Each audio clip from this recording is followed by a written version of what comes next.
한밤 뉴욕 증시가 3분기 첫날 하락세로 마쳤습니다. 중국 제조업 지표가 둔화된 가운데 미국의 고용, 주택, 제조업 지표가 잇따라 부진하게 발표되자 더블딥 공포가 되살아났습니다. 다우는 0.4% 하락해 9,732에 끝났습니다. 유럽도 큰 폭으로 하락했습니다. 중국과 미국의 제조업 지표 부진으로 글로벌 경기 성장세가 둔화될 것이라는 우려가 확산됐습니다. 영국과 프랑스는 2% 이상 하락했습니다. 유가도 같은 이유로 3% 이상 큰 폭으로 떨어지며 배럴당 73달러를 하회했습니다. 미국의 제조업 경기가 3개월 동안의 빠른 확장세를 마무리하고 지난달 크게 둔화됐습니다. 공급관리자협회, 즉 ISM이 내놓은 6월 제조업 지수는 56.2로 올 들어 최저치를 나타냈습니다. 미국의 지난주 신규 실업수당 청구 건수가 예상 밖으로 오히려 증가해 고용시장 회복이 지연되고 있음을 확인시켜줬습니다. 전주 대비 13,000건 늘어났습니다. 한편 미국의 지난 5월 잠정주택 판매는 전월 대비 30%나 감소해 지난 2001년 이후 가장 큰 폭으로 줄었습니다. 정부가 주택 구입자들에게 제공했던 최대 $8,000의 세제 혜택이 4월 종료된 데 따른 것입니다.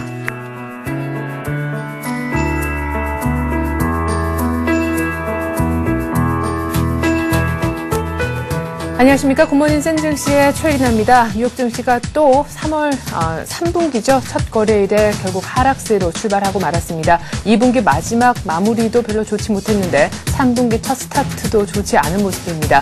다우가 이제는 9,730선까지도 밀려 내려왔는데요. 다우의 기준으로 봤을 때 간밤에 40포인트 정도 또 추가적으로 하락했습니다. 장중의 저점은요. 무려 9,620선 정도까지 기록하는 모습이었는데 장 막판 들어서 그나마 너무 과매도 상태가 들어간 것이 아닌가라는 인식 때문에 조금이나마 매수세가 들어와서 회복된 정도가 9,730입니다. 간밤에 나왔던 고용, 주택, 무엇보다 제조업 지표마저 부진한 것이 중국의 부진했던 제조업 지표와 맞물리면서 글로벌 전체적인 더블딥 공포를 키웠다라는 분석인데요. 자세한 글로벌 증시 전문가와 함께 알아보도록 하겠습니다. 한맥투자증권의 하창봉 과장 전화로나마 만나보죠. 안녕하세요, 과장님.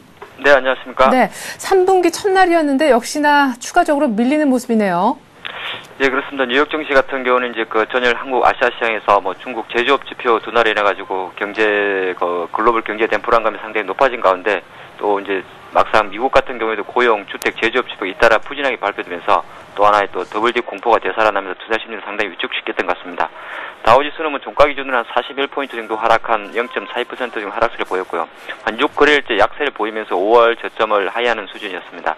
일단 하락세로 출발을 했었는데 아무래도 중국 제조업 지표 둔화 소식에 이어서 미국의 주간 신규 수락 신청 건수가 예상 밖으로 증가하자 고용 지표 악화는 아무래도 주식시장 투자가들이 가장 주목하는 지표 이제 노동부 고용 보고서 오늘 발표가 되는데 하루 앞둔 시점에서 상당히 불안감을 높였다 할 수 있겠고요. 또 하나 이어 발표된 주택 지표라든지 제조업 지표 같은 경우는 투자 심리를 더욱 악화시키는데 5월 잠정주택 판매 같은 경우는 세제 혜택 종료 여파로 인해서 30% 정도 급감을 했고 또 6월 ISM 제조업 지수 같은 경우도 올해 들어 최저치로 들어졌던 것 같습니다. 이것이 이제 글로벌 더블딥 우려를 상당히 자극했던 것 같고요. 또 하나 물론 전일 나온 이야기입니다만은 무디스사가 이제 어느 정도 스페인의 5개 지방정부 신용 등급을 강등했다고 밝힌 점이 유럽발 위기 우려를 다시 부각시켰고요. 또 하나 이제 미국의 자동차 업체들의 이제 6월 판매가 증가했습니다만은 어느 정도 예상치보다는 좀 무의치지 못한 점이 경기 회복세 지연에 대한 불안감을 심어줬던 것 같습니다. 다행히 어느 정도 장중한 때 다우지수 같은 경우는 130포인트 정도 급락을 했다가 오전장 낙폭이 과다한 인색으로 오후 들어 이제 저가 매수가 좀 이어졌는데 낙폭을 그래도 상당히 만회하면서 장을 마감했지 않나 그렇게 볼 수 있겠고요. 다우 종목 이제 30개 종목 중에서는 22개 종목이 하락을 했는데 아무래도 금융주의 하락세가 좀 강했던 것 같습니다. 벤쿠버 아메리카가 한 2.4%, JP 모건 체이스가 한 1.45% 하락을 했고 또 원자재주 관련 같은 경우에도 어느 정도 이제 국제유가라든지 금값이 많이 급락을 했었는데 글로벌 성장세 위축이 수요 둔화 우려가 보일 것이라는 전망이 나오면서 알코아가 한 0.1%, 엑슨모빌이 0.8%의 하락세를 보였던 것 같습니다. 네. 자, 대략 업종의 분위기까지 간단하게나마 저희가 한 요약해서 뉴욕 증시 큰 그림들을 한번 들어보았는데요. 역시 문제는 지표에 있었지 않나 싶습니다. 3개의 굵직한 지표들이 모두 발표가 났는데 그 지표가 모두 다 일제 부진했다라는 것이 그 전일에 발표됐던 중국의 지표 부진과 맞물리면서 더블딥 우려를 키웠던 것 같습니다. 이제 지표 하나하나 조금 구체적으로 얘기를 들어볼 텐데요. 앞서서 앞서서 이미 ADP 민간 부문 고용이 기대를 충족시키지 못했기 때문에 사실상 이제 우리 시각으로 오늘 밤이죠. 미국의 노동부 고용보고서에 거는 기대도 크지는 않은 상황인 것 같습니다. 그렇다 할지라도 또 역시 좋지 못한 모습, 신규 실업수당 청구 건수가 감소는커녕 오히려 더 늘어났다죠. 그렇습니다. 지금 잠깐 지난 6월 24일 날 FOMC 회의 결과문에서 나왔던 내용이랑 거의 일치하는 부분인데 여전히 미국은 지금 발표되는 지표가 고용, 주택, 제조업 지표 여전히 좀 부진하게 발표되는 게 그대로 좀 반영이 되는 그런 자인 것 같습니다. 일단 매주 발표되는 주간 실업수당 신청 건수 같은 경우 다시 또 예상치를 상회하면서 한 13,000건 증가가 나왔던 것 같습니다. 물론 뭐 전주 대비해서 13,000건 증가는 예상치 한 45만 5천 건을 예상했던 걸 상회하는 부분이고요. 뭐 4주 이동 평균치 같은 경우는 한 46만 6,500건 정도가 나왔는데 아무래도 뭐 어느 정도 여전히 그 일부 전문가 같은 경우에도 그 실업수당 청구 건수 같은 경우는 약간 잘못된 방향으로 가고 있다 뭐 이런 멘트도 했고 또 하나가 최근 실업수당 청구는 어느 정도 전형적인 고용 증가 신호와는 좀 거리가 멀다는 이런 점을 지적하면서 약간 어느 정도 아직은 고용 시장이 불안하다는 것을 보여주는 단면을 보여주지 않나 그렇게 생각할 수 있습니다. 네, 뭐 심지어 4주 평균을 나타낸 지수도 굉장히 높았다라는 얘기까지 한번 들어봤고요. 간단한 분석까지 곁들여 주셨는데, 자, 문제는 기대치가 지금 높지 않은 고용지표도 고용지표지만 계속해서 미국의 경기 회복세를 이끌어준다라고 할 수 있는 제조업 지표의 부진이 아닌가 싶습니다. 미국의 6월 ISM 제조업 지수 역시 중국의 제조업 지수가 둔화된 것하고도 좀 맞물려서 안 좋은 쪽의 시너지 효과를 내지 않았나 싶은데 얼마나 결과가 안 좋았길래 올 들어 최저치라는 분석이 나오고 있는지요? 일단은 뭐 6월 제조업 경기 확장세가 약간 주춤거렸다 할 수 있겠고요. 3개월 동안의 빠른 확장세를 마무리하고 지난달 크게 둔화된 걸 나왔는데 무엇보다 이제 유럽 재정 위기로 인해 가지고 해외 수요가 줄어든 데 따른 것으로 해석되는 것 같습니다. 일단 지표 수치를 한 발표 온다 그래도 6월 제조업 지수는 56.2가 나왔는데 뭐 올해 들에 워낙 좀 최저치가 나왔고요. 하지만 사실 이 지수 같은 경우는 50을 상회하면 여전히 경기 확장세를 의미하고 있는 점에서는 여전히 긍정적이고 아무래도 6월 지수가 저는 5월 같은 경우 59.7에서 약간 크게 빠졌기 때문에 오늘 막 어느 정도 좀 부정적으로 반영을 했던 것 같습니다. 왜냐하면 예상치 같은 경우는 한 59 정도만 예상을 했는데 실제로 56.2까지 나오다 보니까 어느 정도 많이 하락했던 것 같고요. 뭐 세부 항목별로 살펴본다 그래도 고용지수 같은 경우가 전월 59.8에서 6월에는 한 57.8로 좀 많이 하락했던 것 같고 뭐 신규 주문지수 같은 경우도 65.7에서 58.5로 나오면서 어느 정도 좀 하향세를 이어갔던 것 같습니다. 네. 자, 사실 미국의 지표들 다른 거 다 좋지 못해도 제조업 지표만큼은 좋아서 기대를 좀 건 바 있었는데 이것마저 좋지 않게 나오면서 올 들어 최저치까지 기록했다라는 얘기셨습니다. 지난 11개월 동안 하지만 제조업 지표가 계속해서 50을 상회하면서 확장세를 보였던 만큼 이번에 한번 좋지 않았다 하여서 큰 의미를 부여할 필요가 있겠느냐 이런 조금 긍정적으로 해석하려는 움직임도 있는 것 같은데 이건 또 무슨 얘기인지요? 일단은 그 지표 자체가 사실 뭐 조금 전에 말씀드렸지만 기준선 자체가 50이기 때문에 어느 정도 최근 뭐 7개월 내에서는 강한 상승세가 나왔고 네. 그런 점에서 어느 정도 지금은 60까지는 가지 못했습니다. 일부 뭐 50 초반으로 다시 떨어진 것이 어느 정도 이제 워낙 기대치가 높은 상황에서 그러니까 지난달까지 59까지 가파르게 상승한 이후에 하락이었기 때문에 물론 뭐 단기적으로는 악재입니다만은 약간 중장기적으로는 여전히 미국 제조업 경기는 그래도 살아있다. 즉 50선을 지키기 때문에 살아있다. 그렇게 해석할 수 있을 것 같습니다. 네, 그래요. 뭐 일각에서는 더블딥 없는 성장세가 계속 될 것이다. 이런 얘기도 있는 것 같고 역시 맞물려서 50 이상을 계속해서 유지하고 있기 때문에 뭐 경기 확장 국면이 꺾인 것은 또 아니지 않느냐. 이렇게 또 과장님께서는 얘기를 하시는군요. 자, 이렇게 해서 앞서서 저희가 고용지표 부진 얘기를 해봤고 또 핵심인 제조업 지표 부진도 한번 다뤄보았습니다. 또 주택 관련 지표도 나왔는데 최근 들어서 주택 관련 지표는 뭐 워낙 부진을 쭉 이어져 오고 있기 때문에 고용 또 제조업 지표뿐만이 아니라 사실 세 지표 중에서는 가장 기대치가 낮았던 쪽이 아닌가 싶은데 무엇보다 이 세제 혜택 종류에 따라서 역시 결과가 안 좋을 것이다 이렇게 눈높이가 낮아진 것 아니겠습니까? 그래도 결과를 한번 전해주시죠. 그렇습니다. 지금 말씀하신 대로 두 가지 앞서 말씀드린 두 가지 지표 대비해서도 이제 5월 잠정주택 판매 같은 경우 원래 예상치 자체도 좀 안 좋았었죠. 안 좋은 상태에서 일단 30% 정도 좀 큰 폭으로 감소한 것으로 나타났던 것 같습니다. 그러니까 아무래도 미국 정부가 이제 주택 구입자들을 제공했던 최대 $8,000의 세제 혜택이 4월에 이제 종료된 데 따른 것으로 풀이되고요.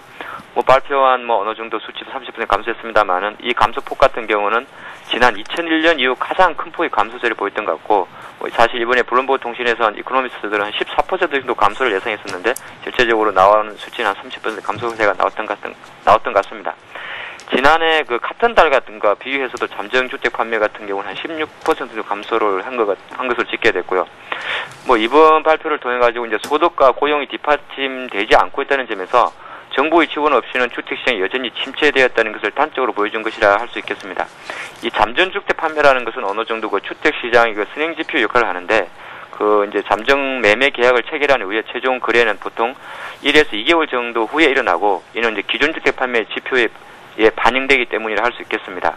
일부 뭐 전문가의 그 멘트를 언급해 본다 그러면 미국 그 주택 구입 수요는 앞으로 한 2, 3개월 동안 상당히 침체될 것이다. 그래서 그 주택 차업 물량이 여전히 많을 것이고 집값은 훨씬 더 떨어질 가능성이 있다. 약간 부정적인 멘트를 경고한 것 같습니다. 네. 자, 한편 앞서서도 살짝 말씀하셨는데요. 이제 이렇게 해서 저희가 지표까지 모두 한번 다뤄보았고요. 또 약간의 이제, 뭐, 그렇게 중심에 있었던 그런 시장의 이슈는 아닙니다만, 미국의 자동차 빅3 판매량이 나왔습니다. 6월 판매량이, 글쎄요, 기대는 좀 미치지 못했다라는 결과가 나온 것 같네요. 예, 이제 미국 자동차 빅3로 불리는 제너럴 모터스랑 크라이슬러, 포드 6월 판매량 같은 경우가 전년 동월 대비해서는 사실 증가세가 나왔습니다. 하지만 전월에 비해서는 약간 예상 밖 감소를 기록했고요. 물론 뭐 다임러라든지 BMW, 포르쉐 등 유럽 고급 자동차, 유럽 쪽은 어느 정도 증가를 했고, 한국 같은 경우도 어느 정도 미국 이제 점유율에서 현대차나 기아차의 판매량은 지난해보다 늘었습니다.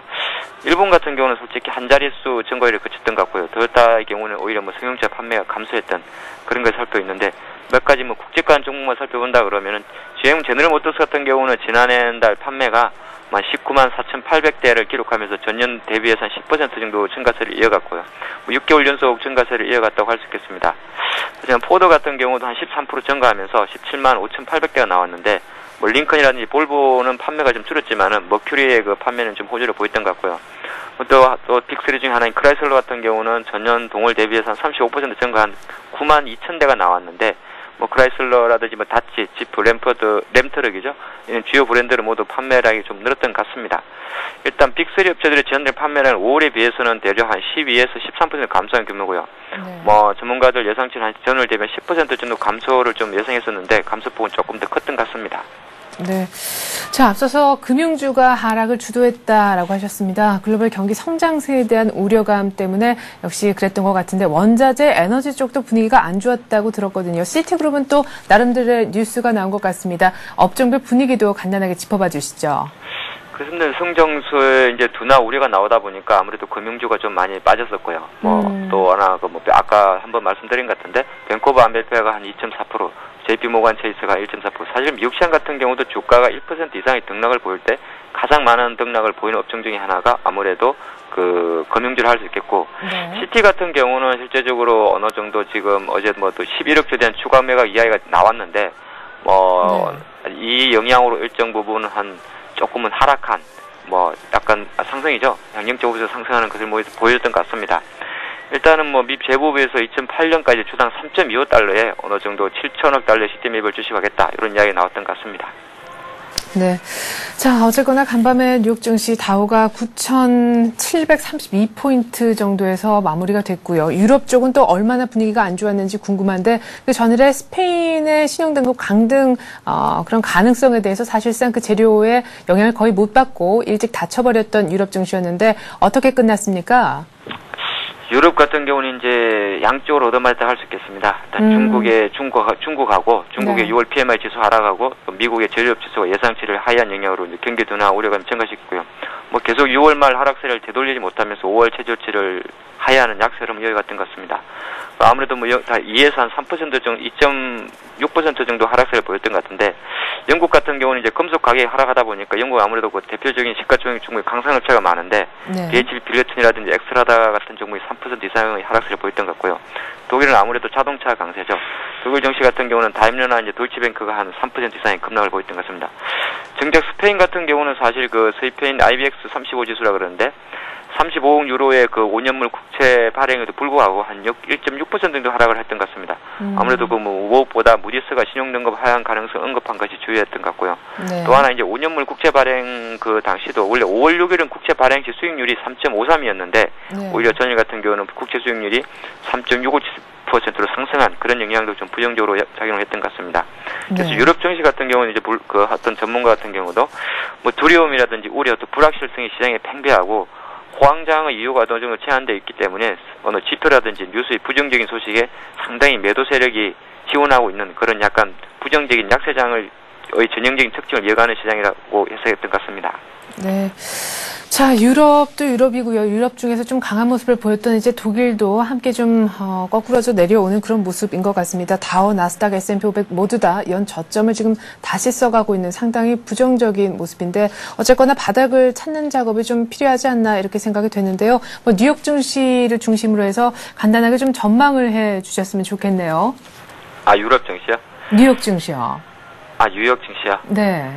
미국 증시 같은 경우는 사실 뭐 오늘 장만 봤을 때는 어느 정도 아까 초대에 말씀드린 바와 같이 하락 어느 정도 오늘도 오후장에 좀 반등을 했습니다만은 주간 낙폭이 가했고 또 결정적으로 이제 오늘을 마감하고 난 미국은 다음 주로 제가 이따가 그 미국장 발표를 말씀드리겠습니다만 다음 주는 어느 정도 굵직한 지표가 없고 그 다음 주 3주차로 갔을 때 일단 실적 시장에 들어가기 때문에 지금 유럽 증시와 마찬가지로 어느 정도 미국 시장은 단기 낙폭 이후에 물론 급반등은 좀 힘들겠죠. 네. 왜냐하면 상승 모멘텀은 어느 정도 낙폭이라는 그 과대 메리트밖에 없기 때문에 일정 부분은 뭐 지수 수치상으로는 저희가 말씀드릴 때 5월 저점 한국 증시 지금 5월 26일인데 그 저점을 하회했습니다만 일정 부분 아직은 다시 또 어느 정도 물론 더블디 가능성 여러 가지 불확실성이 있습니다만은 정시는 약간 또 기술적 반등 국면에 진입하고 있는 과매도 국면에 진입했다고 할 수 있겠습니다. 예, 지금 과매도기 때문에 또 다음 주에는 이렇다 할 뭐 출렁일게 할 만한 변수들이 많이 도사리고 있지 않은 한 주라 아마 지금 많이 빠진 데 따른 기술적 반등 급하게는 아니더라도 어느 정도는 진행이 되어줄 것이다 이렇게 예상을 하셨습니다. 자, 관련된 일정들은 잠시 후에 한번 들어보고요. 상품 쪽 얘기도 궁금합니다. 원자재, 에너지주 모두 안 좋았으니까 유가도 많이 빠지지 않았을까 싶은데 지표도 안 좋았고요. 배럴당 이제 얼마인가요? 그렇습니다. 일단 조금 전에 뉴욕 시장에 대해 약간 그래도 반등을 생각한다고 말씀드렸는데 실제적으로 원자재 시장은 조금 안 좋네요. 일단 유가 같은 경우는 이제 중국하고 미국의 일단 제조업 지표가 어느 정도 글로벌 성장세 둔화 우려가 높아지면서 글쎄 한 3.5% 하락 거의 폭락을 한 것 같은데 73달러 선을 하회했던 것 같습니다. 72달러 95센트로 마감하면서 어느 정도 6월 4일 이후에 가장 하루 기준으로는 큰 낙폭을 기록하면서 6월 초 수준을 좀 되밀렸던 것이 일단 상품 시장, 원자재 시장에는 좀 부정적인 영향을 할 수 있겠고요. 뭐 그러면서 국제 금값 같은 경우에도 이번에 사실 원래 안전자산 순환 이렇게 상승세를 이어갔습니다만은 전일 같은 경우에도 아무래도 가장 결정적인 글로벌 성장세 우려가 어떤 시장의 화두가 되다 보니까 금값 같은 경우도 급락세를 나오면서 온스당 1200불 초반까지 하락을 했던 것 같습니다. 한 가지 또 고무적인 것이 이제 유로화인데 실제적으로 유로화가 반등하게 되면 세계 증시 일정 부분 유럽 증시는 반등을 기대할 수 있는 관점인데 전일 유로화가 폭등을 했던 것 같습니다.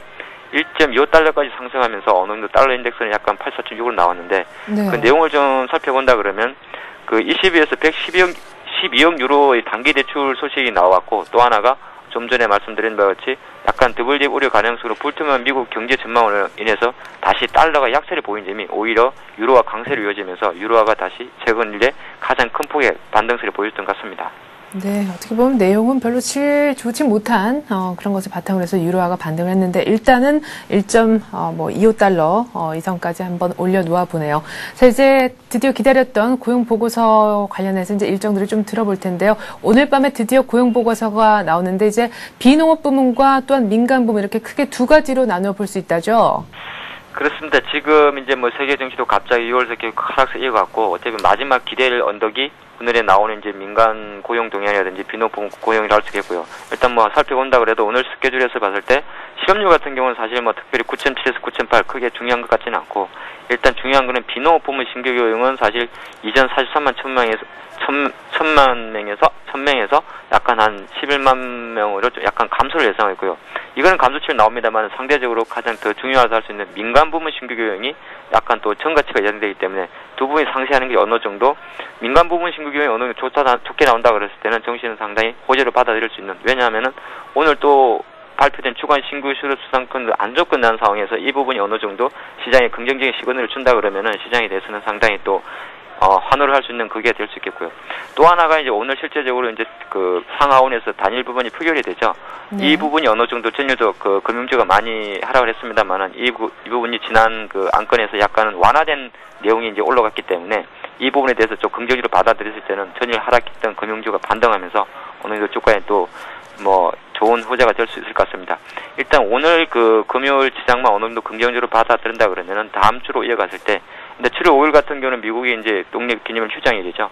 휴장일이고, 네. 화요일날 이제 ISM 비제조업 지수, 사실 어제 나온 그 제조업 지수 안 좋게 나왔습니다만 제조업 지수보다 더 중요한 것이 비제조업 지수인데, 이 비제조업 지수의 중요 이벤트를 남겨두고 나서는 거의 주말까지는 거의 지표가 없는 그런 한산한 그 주간이 될 수 있을 것 같고요. 실제적으로 3주차 일자 버전 알코아를 시작으로 하는 2, 4분기 실적 시점 발표는 3주차부터 시작되기 때문에 오늘장과 다음 주 화요일 시장이 어느 정도 미국이 긍정적인 시그널을 나와준다 그러면 정시는 낙폭 과대의 감매도 국면에서 일정 부분 반등세를 좀 생각할 수 있는 그런 장이 아니지 않나 생각하는 관점입니다.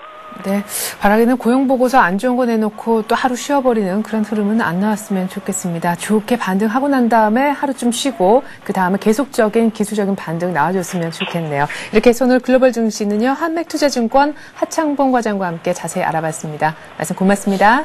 네, 감사합니다.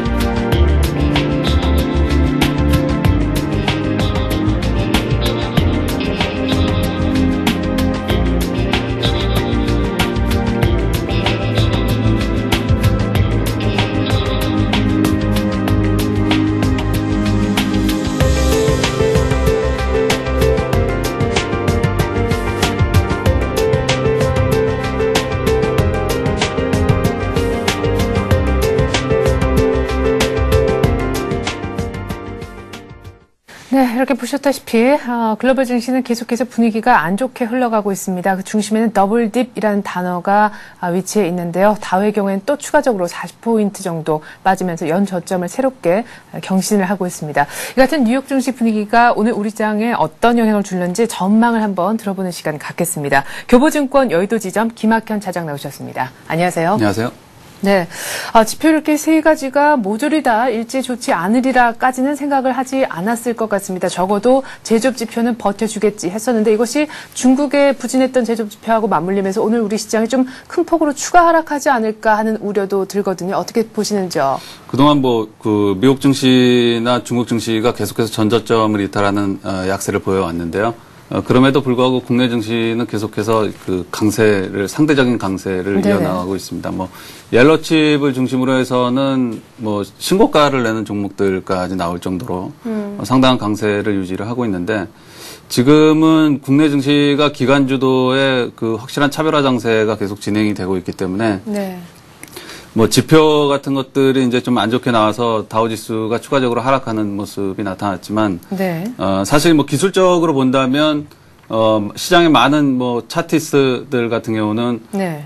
전일 미국 증시의 하락보다는, 이러한 지표에 의한 하락보다는, 거래량이 다소 증가하면서 아래 꼬리를 길게 단 부분에 보다 초점을 맞추지 않을까 이렇게 판단을 하고 있습니다. 네. 그래서, 이러한 것들이 이제 오늘 국내 증시에 어떠한 영향을 미칠 것인가, 이러한 부분들이 좀 중요하겠는데요. 예. 사실 최근에 국내 증시가 이 기관 주도의 그 옐로칩 중심의 장세가 나타나고 있기 때문에, 최근에 이 해외 증시의 움직임은 그다지 중요하게 나가고 있지는 않다라고 볼 수 있겠고, 네. 금일 하루도 지표에 악화된 지표의 영향을 받기보다는, 네. 아래 꼬리를 단 부분에, 좀 긍정적인 시그널들의 국내 시장은 계속해서 초점을 맞춰 나가지 않을까, 이렇게 전망을 하고 있습니다. 네, 그래요. 네.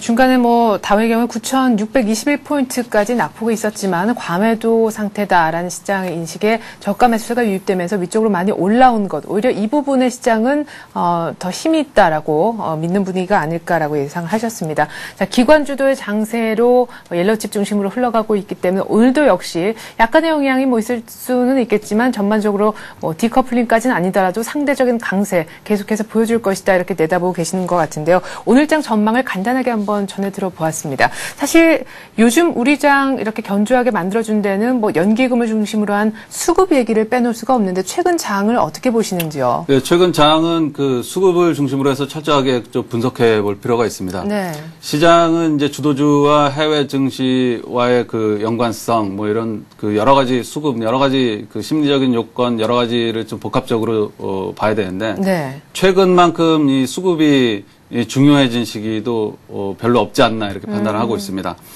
최근에 국내 증시가 해외 증시가 계속해서 안 좋은 모습을 이어나갈 때 다우지수와 중국 상해 A지수가 전저점을 이탈하는 모습까지 보임에도 불구하고 국내 증시는 뭐 여전히 그 전 고점대에 위치해 있다라고 해도 뭐 과언이 아닌 네. 상태에 있습니다. 그 수급적인 동의는 그 외국인들과 이 프로그램 매매에 있었는데요. 예. 외국인들의 동향은 최근에 한 일주일간 그 점진적인 매도세의 모습을 보여나가고 있습니다.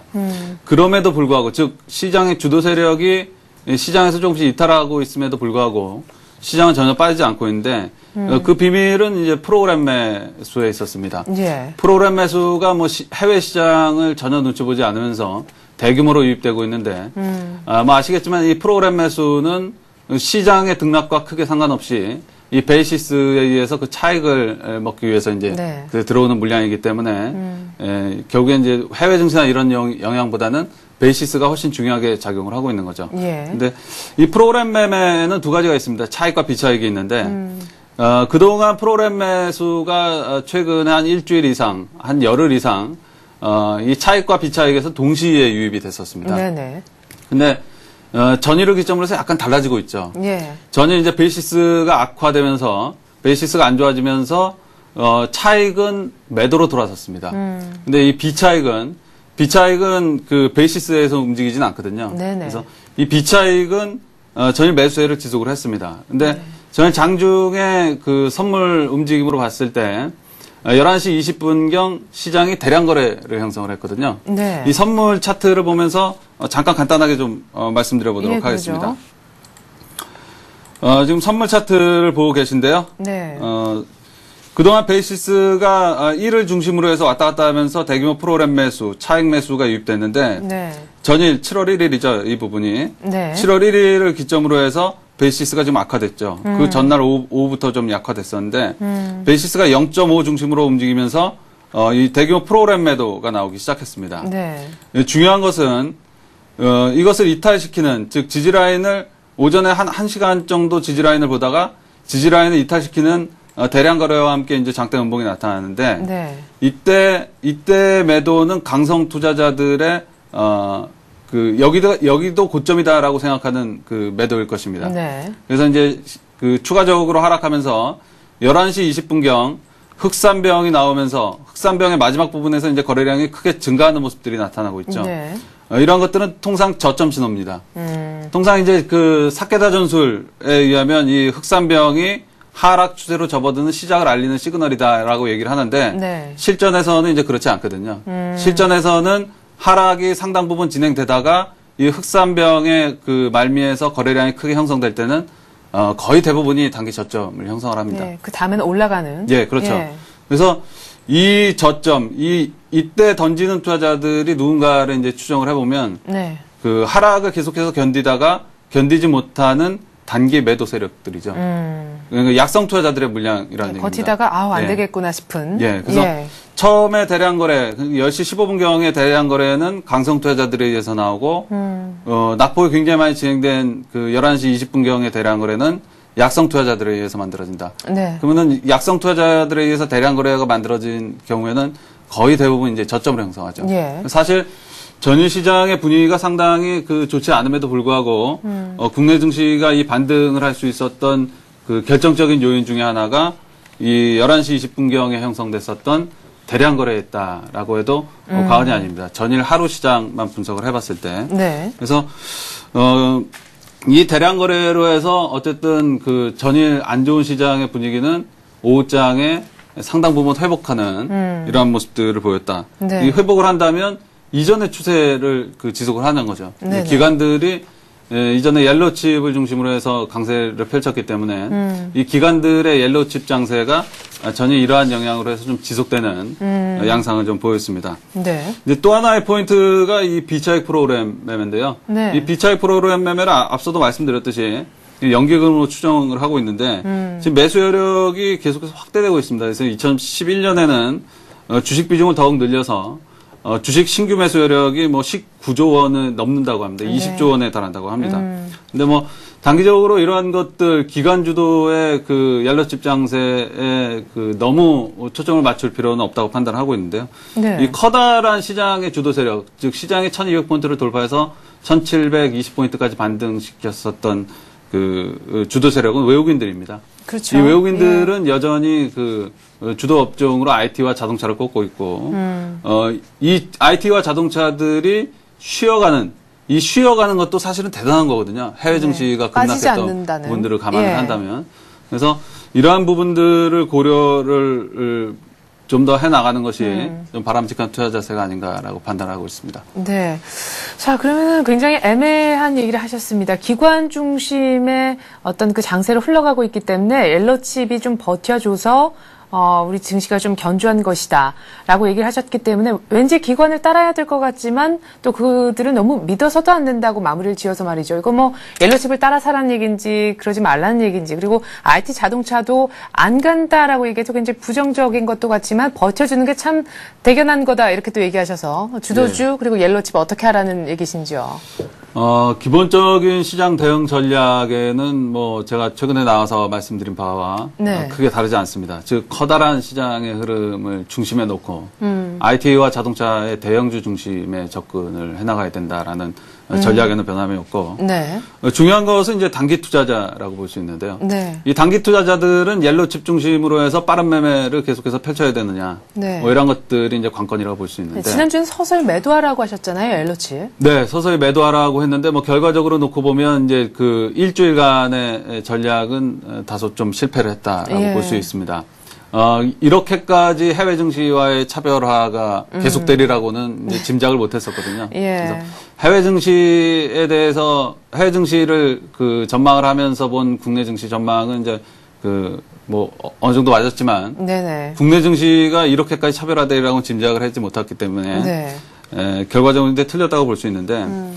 이 국내 증시가 지금 뭐 전망을 하는 것이 중요한 게 아니라 이제 우리는 시장을 대응하는 것이 중요한데. 네, 그럼요.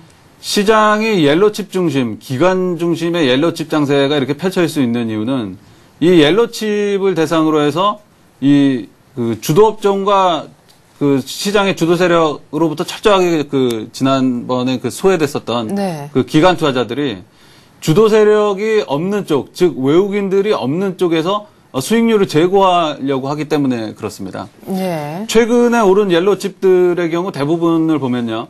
그 외국인들의 지분율이 20%가 채 되지 않습니다. 그만큼 외국인이 없는. 네, 그렇죠. 예. 근데 이 IT나 자동차의 핵심 대형주 14개 종목들을 보면 외국인 지분율이 25%에서 40%가량 됩니다. 그래서 그쪽을 안 건드리는 거군요. 예, 그렇죠. 그래서 네. 외국인들과 싸울 그 일이 별로 없는 이 옐로칩이나 중소형주를 대상으로 해서 기관들이 공략을 하는데요.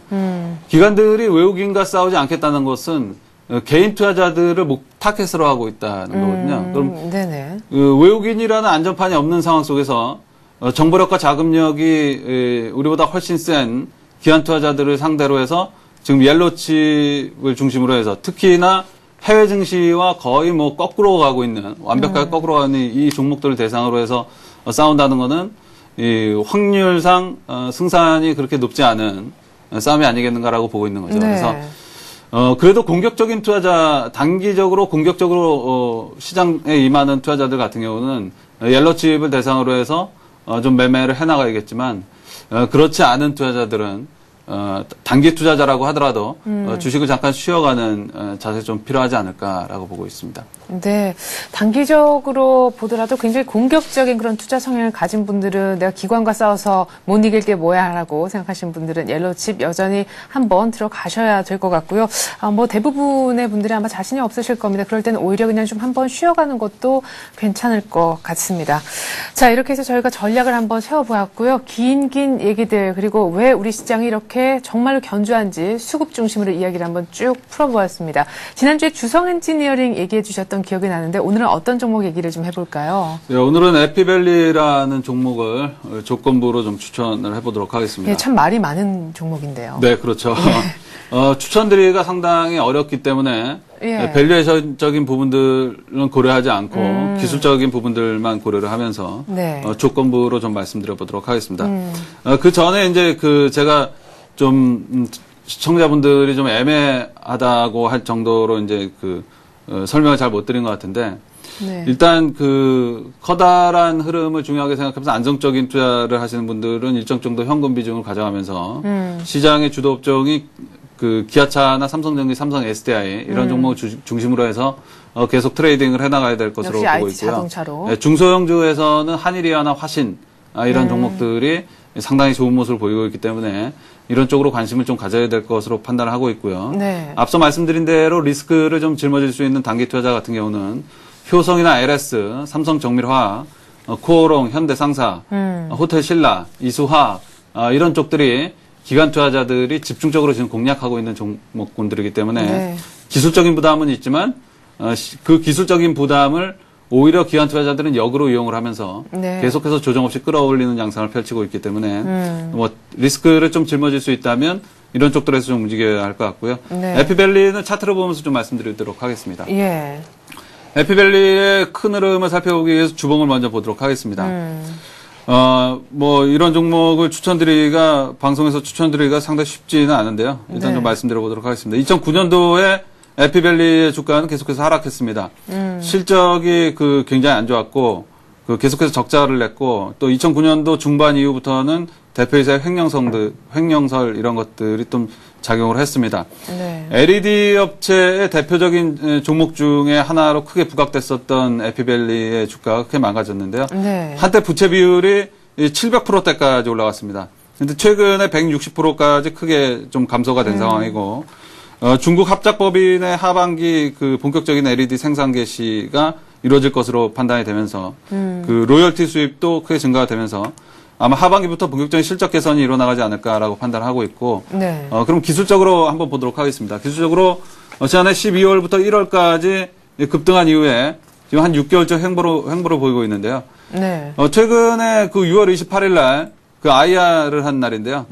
물적 분할을 한다는 소식이 전해지면서 주가가 하한가까지 밀렸습니다. 근데 이것은 새로운 악재라고 부르기도 상당히 뭐한데요. 네. 새로운 것이 아니라 이전에 이미 결의를 했던 거거든요.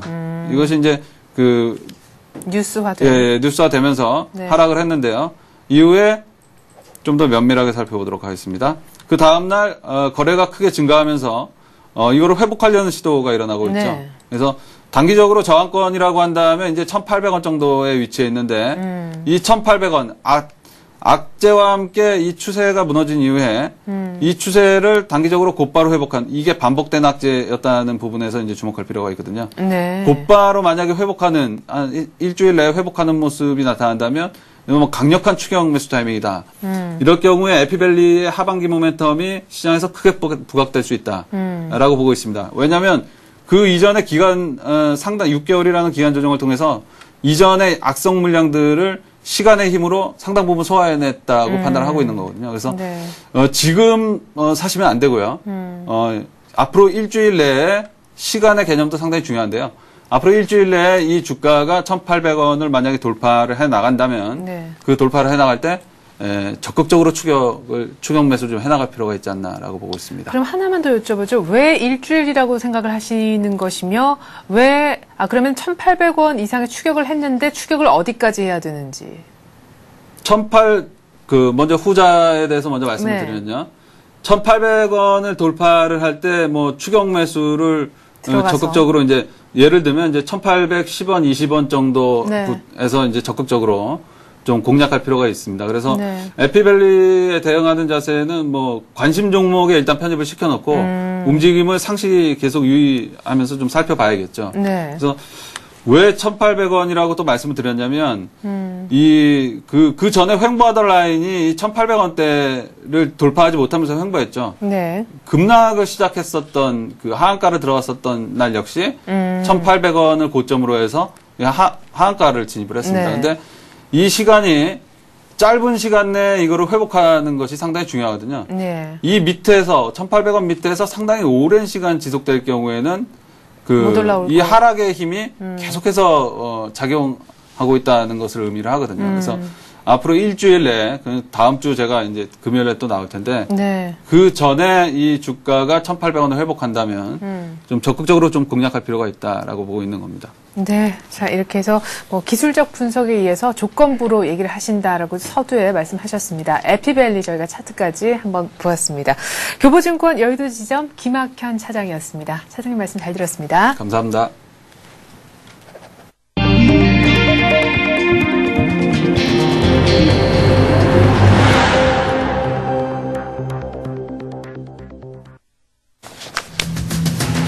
삼성전자 등 국내 가전업체가 구글 TV와는 차별화된 한국형 스마트 TV를 앞세워 차세대 TV 시장에서 주도권을 확보하기로 했습니다. 업계는 특히 애플 아이폰발 휴대폰 실패를 되풀이하지 않기 위해서 TV 전용 앱스를 기반으로 해서 스마트 TV 시장에서 역시 1위 자리를 유지한다는 전략을 세웠습니다. SK그룹이 앞으로 10년 동안 신에너지와 스마트 환경, 산업혁신기술 등 3대 신규 사업에 총 17조 5천억 원을 투자하기로 결정했습니다. 또 중국 통합법인인 SK차이나의 본격적인 출범에 발맞춰 글로벌 사업도 대폭 강화할 방침입니다. 그레고리 스톡 UCLA 교수는 한국의 바이오 산업의 잠재력이 엄청나다며 IT 산업과의 융합기술 개발에 주력해야 한다는 발전 방향을 제시했습니다. 서울현대신문 창간 50주년을 맞아 열리게 되는 서울포럼 2010의 기조연설자 스톡 교수를 미리 만나 얘기 들어봤습니다. 중국이 천안함 사건과 관련한 유엔 안보리의 대응 조치에 동의하고 있는 것으로 알려졌습니다. 이에 따라 외교가에서는 안보리가 이달 중 북한을 규탄하는 내용의 의장 성명을 채택할 가능성이 높은 것으로 점쳐지고 있습니다. 내년부터 정부 공무원과 공공기관 직원 채용 과정에 있어 학력 차별이 사실상 완전히 사라질 전망입니다. 이에 따라 정부와 공공기관 취업을 희망하는 구직자들은 보다 많은 응시 기회를 갖게 될 것으로 보입니다. 이 같은 내용 바탕으로 해서 이슈는 서울현대신문 금융부 김영필 기자와 함께하겠습니다. 안녕하세요. 네, 안녕하세요.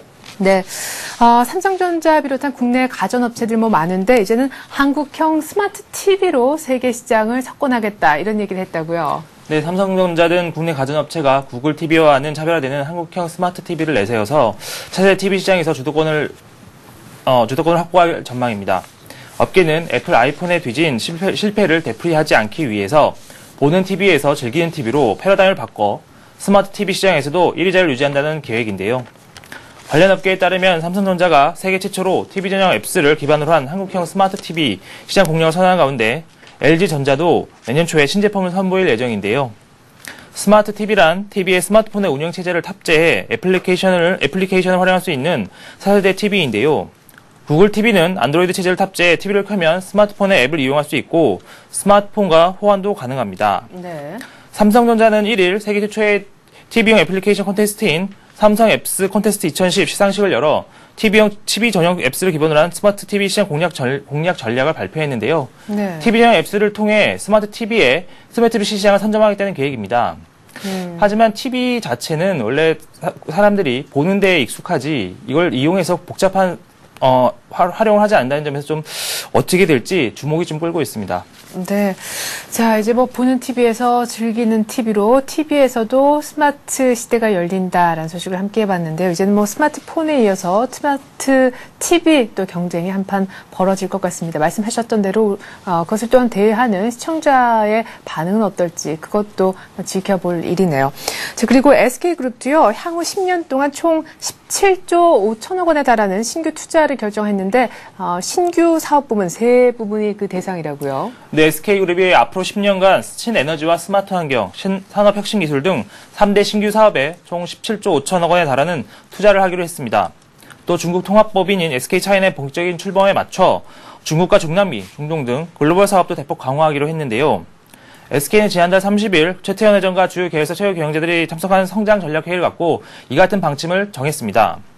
SK는 이 회의에서 신에너지 자원 확보, 스마트 환경 구축, 산업혁신기술 개발 등을 3대 혁신 신규 사업으로 선정했는데요.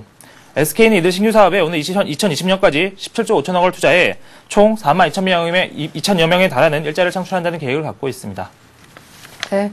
자, 어제 뭐 이미 출범을 했습니다. SK 그 차이나라고 하는 그 이제 중국 쪽에 뭐 제2의 뭐 본사다 이렇게도 볼 수가 있겠는데요. 글로벌 시장에 대한 MS를 높이는 것도 생각하고 있고 향후 10년간 신사업 분야 세 부문을 결정을 해서 17조를 투입해 집중적으로 육성하겠다라는 뜻을 밝힌 것 같네요. 자, 그리고 오는 7일과 8일 서울경제신문 창간 50주년을 맞아서 서울포럼 2010 행사가 개최가 됩니다. 이때 바이오 산업 부분의 기조 연설자로 나서게 되는 분이 그레고리 스톡이라는 UCLA 교수인데요. 우리나라 바이오 산업에 대한 발전 방향을 제시했다면서요? 네, 우리나라가 바이오 산업 분야에 있어서 잠재력이 큰 만큼 이 분야의 성장에 집중할 필요가 있다는 평가가 나왔는데요. 서울경제신문이 창간 50주년을 맞아 오는 7일부터 8일 신라호텔에서 개최하는 서울포럼 2010에 바이오 세션 기조 연설자로 참석하는 그레고리 스톡 UCLA 교수는 미래 성장 동력으로 자리 잡기 위해 치열한 도전을 펴고 있는 한국 바이오 산업에 대해서 정보기술, 그러니까 IT 기술과의 융합기술 개발에 주력해야 한다는 발전 방향을 제시했습니다. 스톡 교수는 서울포럼에 앞서 서울경제신문과 가진 인터뷰를 통해서 IT와 보건의 융합은 전 세계적으로 중요성이 점차 고조되고 있는 주목 분야라면서 한국이 세계 최고 수준의 광케이블망과 교육인구, 건전한 보건시스템을 활용해 이 분야에서 성과를 거둔다면 글로벌 핵심 경쟁에서 선두주자의 이점을 누릴 수 있을 것이라고 강조했습니다. 즉, 한국이 세계적으로 강점을 지니고 있는 IT 산업을 활용해 바이오 산업을 접목시킨다면 4대 강제로 떠올 수 있다는 분석입니다.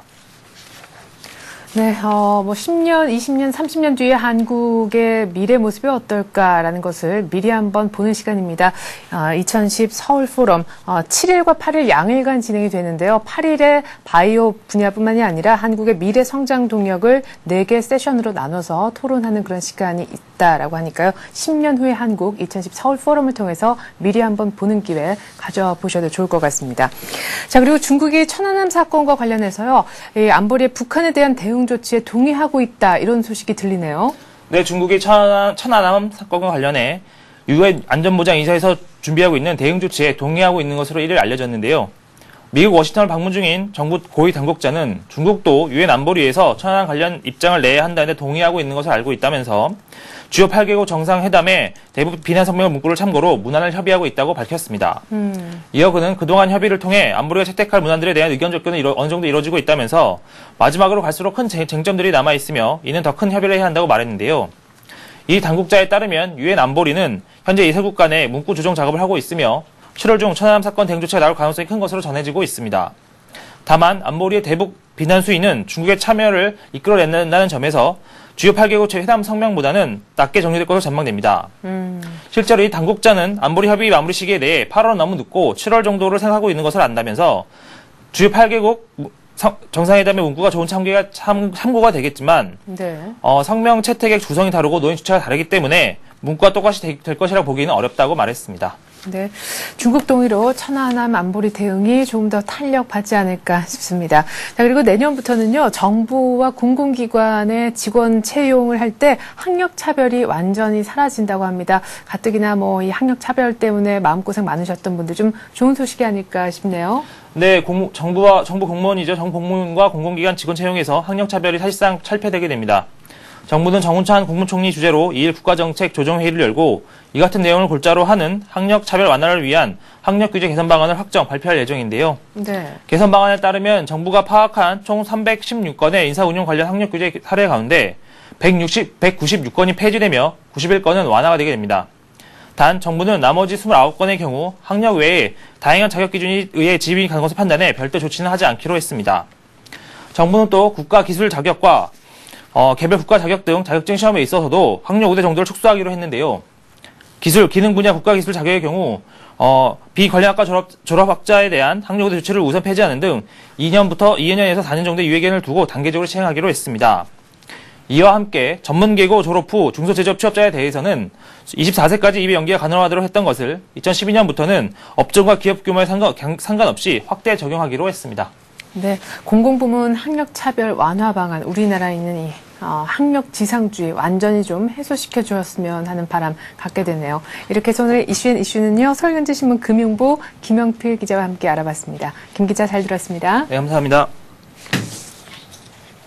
네, 또다시 더블립 공포가 뉴욕 증시를 어둡게 만들었습니다. 이제 3분기 들어서는 첫 거래일이었는데요. 다우가 또 40포인트가량 미끄러지면서 9,730선까지 내려왔습니다. 장중에는 무려 9,600선도 위태로운 9,620선까지도 내려가는 모습이 있었었는데 그래도 과매도 상태다라는 분석에 장 막판에 매수세가 들어와서 밑꼬리가 길게 달렸습니다. 고용 지표도 글쎄요.